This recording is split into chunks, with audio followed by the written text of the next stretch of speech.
Sasa wewe my friend, mimi nikuuliza maswali kidogo.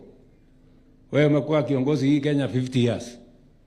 Hakuna kitu, no record ya kufanya anything except kuiba shamba ya NYS na kujenga jela kidogo mahali fulani. Sasa surely, alafu unataka kutuongelesha, unatuongelesha nini?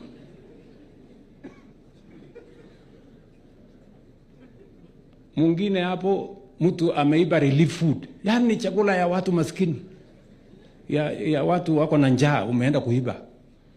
Hujatosheka na hiyo, umeenda kuibia mayatima, umeenda kuibia wajane. Hujatosheka na huko, umekuja kuleta ukabila, chuki, kiburi, ukafukuzwa. Sasa wewe unataka kutupatia ati unatupatia lecture ya sangapi? Mtu one term MP ati unatuambia one term. Wewe my friend, you don't know who you are dealing with. Na hao wengine hawa, mtu mwingine mkutano kubwa inapigwa kelele kama hapa, analala.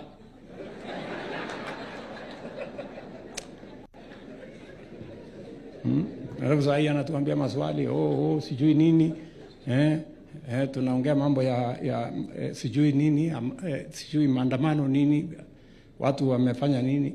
Kwanza ujajibu maswali ya watu, mumeweka Ribayala, mumeua watu, kaweka Ribayala, bado hujajibiwa. Utafanya memorial ya hiyo siku gani? Kwanza ndio ukuje utupatie lecture.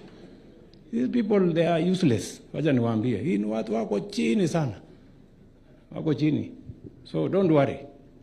Wacha kwanza nifanye hii kazi, jenge barabara, pange mambo ya masomo, pange hii, niende huko G7, nipange mambo ya Afrika. Alafu tutakutana next year.